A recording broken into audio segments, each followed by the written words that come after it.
Traders ने F&O में collectively लगभग 30,000 करोड़ कमाए। जी हां, रिटेल ट्रेडर्स, न हेज फंड, न फॉरेन इंस्टीट्यूशंस, न proprietary trading desk, retail traders. अब मुझे पता है कि आप क्या सोच रहे हैं। हर न्यूज़पेपर तो बोल रहा है कि रिटेल ट्रेडर्स ने लगभग 75,000 करोड़ से ज्यादा गंवा दिए। बिल्कुल, सेबी भी वही कहता है। तो फिर ये दोनों बातें एक साथ सच कैसे हो सकती हैं? एक तरफ रिटेल का नेट लॉस 75,000 करोड़ से ज्यादा और दूसरी तरफ प्रॉफिटेबल रिटेल ट्रेडर्स ने कलेक्टिवली लगभग 30,000 करोड़ कमा लिए। आज इसी मिस्ट्री को सॉल्व करते हैं। ओपिनियन से नहीं, ट्विटर से नहीं, व्हाट्सएप यूनिवर्सिटी से भी नहीं, सिर्फ सेबी के पब्लिश नंबर से। अब मुझे लगता है इस वीडियो के बाद आप किसी भी मार्केट रिपोर्ट को पहले जैसा कभी नहीं पढ़ेंगे। लेकिन कैलकुलेशन शुरू करने से पहले मैं आपको एक और शॉक देना चाहता हूं। अप्रॉक्सीमेट प्रॉफिटेबल रिटेल ट्रेडर ने कमाए 30,000 करोड़ रुपए, प्रोप्राइटरी डेस्क ने कमाए 33,000 करोड़ रुपए और एफपीआईज ने कमाए 28,000 करोड़। इस नंबर को ध्यान से देखिए। सेबी के पब्लिश्ड एग्रीगेट डेटा की मेरी रिकंस्ट्रक्शन के हिसाब से प्रॉफिटेबल रिटेल ट्रेडर का कलेक्टिव प्रॉफिट इंडिया के एलीट प्रोप्राइटरी डेस्क से ऑलमोस्ट बराबर है और एफपीआई से भी ज्यादा है। सोचिए, पिछले कुछ दिनों से हर जगह एक ही डिस्कशन चल रहा है, रिटेल ने कितना लॉस किया, लेकिन किसी ने ये नहीं पूछा रिटेल विनर्स ने कितना कमाया। और वहीं से ये कहानी इंटरेस्टिंग हो जाती है। मैं जब भी कोई रिपोर्ट पढ़ता हूं, मैं हेडलाइन से स्टार्ट नहीं करता, मैं क्वेश्चन से स्टार्ट करता हूं। क्वेश्चन सिर्फ एक था, अगर रिटेल ने 75,000 करोड़ लूज किए तो ये पैसा गया कहां? मार्केट पैसा डिस्ट्रॉय नहीं करता, मार्केट पैसा ट्रांसफर करता है। जो एक हारता है वही पैसा कोई और जीतता है। तो चलिए एविडेंस देखते हैं। रिटेल ट्रेडर्स का नेट लॉस लगभग 75,000 करोड़, ये सबको पता है। अब आते हैं सेबी एवरेज लॉस पर लूजिंग ट्रेडर, और लूजिंग ट्रेडर्स का परसेंटेज भी पब्लिश करता है।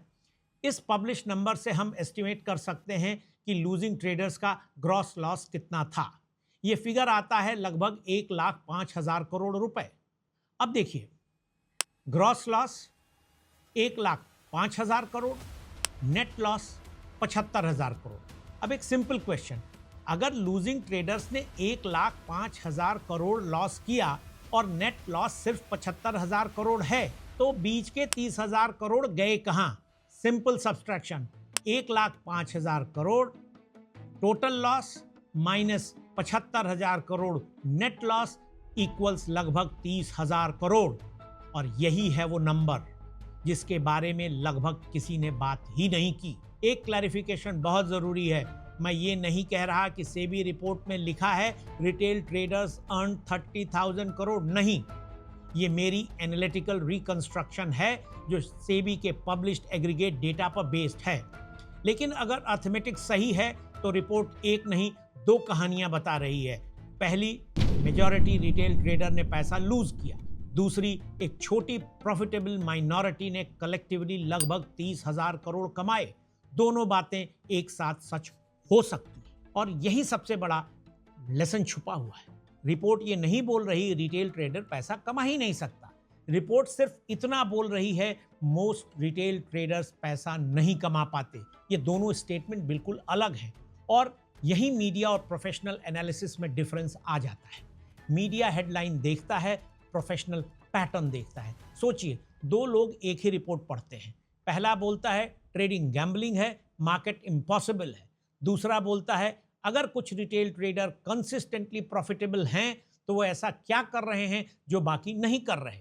सेम रिपोर्ट लेकिन माइंडसेट अलग, और वही डिफरेंस फ्यूचर डिसाइड करता है। डिफिकल्ट इम्पॉसिबल नहीं होता। यूपीएससी करने वाले कितने होते हैं? 0.003%। ओलंपिक तक कितने पहुंचते हैं? बहुत कम। सक्सेसफुल एंटरप्रेन्योर कितने बनते हैं? बहुत कम। क्या इसका मतलब इम्पॉसिबल है? नहीं, सिर्फ डिफिकल्ट है। ट्रेडिंग भी वैसे ही है। मार्केट रेयर क्वालिटीज को रिवॉर्ड करता है, preparation, discipline, patience and consistency. अगर सब पैसा कमा लेते तो मार्केट में एज नाम की कोई चीज ही नहीं होती। और एक बात ऑनेस्टली बोलते हैं, मोस्ट रिटेल ट्रेडर्स इसलिए लूज नहीं करते क्योंकि वो रिटेल हैं, वो लूज करते हैं क्योंकि वो एमेच्योर की तरह ट्रेड करते हैं। ओवर ट्रेडिंग, टेलीग्राम टिप्स, हर हफ्ते नई स्ट्रेटजी, लॉस के बाद क्वांटिटी बढ़ा देना, ट्रेडिंग जर्नल ना बनाना, गलतियों का रिव्यू ना करना, ये हैबिट्स किसी को भी बर्बाद कर सकती हैं। मार्केट को फर्क नहीं पड़ता आप रिटेल हो या इंस्टीट्यूशन, मार्केट सिर्फ एक चीज रिवॉर्ड करता है, बेटर डिसीजंस। तो मेरी नज़र में सेबी रिपोर्ट का सबसे बड़ा लेसन 75,000 करोड़ का लॉस नहीं है। सबसे बड़ा लेसन उसी रिपोर्ट के अंदर एक प्रॉफिटेबल माइनॉरिटी भी मौजूद है और मेरी रिकंस्ट्रक्शन के हिसाब से उस माइनॉरिटी ने कलेक्टिवली लगभग 30,000 करोड़ कमाए।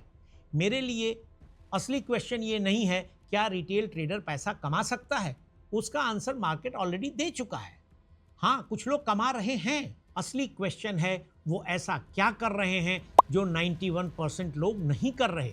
जिस दिन आप इस क्वेश्चन का आंसर ढूंढना शुरू कर दोगे उस दिन आप हेडलाइंस पढ़ना बंद कर देंगे और मार्केट को समझना शुरू कर देंगे।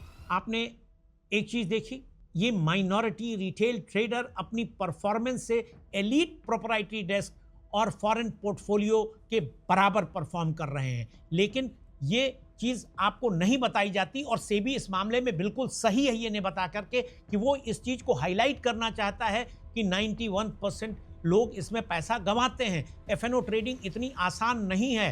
टेलीग्राम टिप्स, व्हाट्सएप यूनिवर्सिटी और एक दो वीडियो यूट्यूब इन्फ्लुएंसर को देख करके स्ट्रैटेजी सीख करके आप एफएनओ में पैसा नहीं कमा सकते, आप गंवा देंगे। तो आपको ये सोचना है कि वो 9% लोग और उसमें से भी 1% ही हैं जो 1 लाख से ज़्यादा कमाते हैं, लेकिन वो नंबर भी बड़ा होता है। 1% of 40 lakhs is 40,000, may be more. Number of traders बढ़ रहे हैं, वो नंबर बढ़ रहा है। तो इस पूरी फिगर से मैं ये नहीं कहना चाहता कि आप एफएनओ ट्रेडिंग में पैसा कमा सकते हैं और एफएनओ ट्रेडिंग में आप दिन दूनी रात चौगुनी और 10 रुपए को 10,000 बना सकते हैं। मैं ऐसा बिल्कुल नहीं कह रहा। मैं केवल इतना कह रहा हूं कि एफएनओ ट्रेडिंग की जो एक तरफा पिक्चर पेश की जाती है कि यहाँ केवल लॉस है, वो सही नहीं है, क्योंकि ये जीरो सम गेम है। बल्कि जीरो सम नहीं, गेम भी नहीं कह सकते, क्योंकि हर आदमी स्टैट्यूटरी और ब्रोकरेज और इन चीज़ों में पैसा देता है, लेकिन उसके बाद भी आप देखिए प्रोप्राइटरी डेस्क प्रॉफिटेबल हैं, फॉरेन पोर्टफोलियोज प्रॉफिटेबल हैं और साथ में रिटेल ट्रेडर्स का भी प्रॉफिट पूल उतना ही बड़ा है जितना इन दो बड़ी इंस्टीट्यूशंस का है। आपको बार बार कहा जाता है इंस्टीट्यूशंस पैसा कमा रही हैं और रिटेल पैसा गंवा रहा है।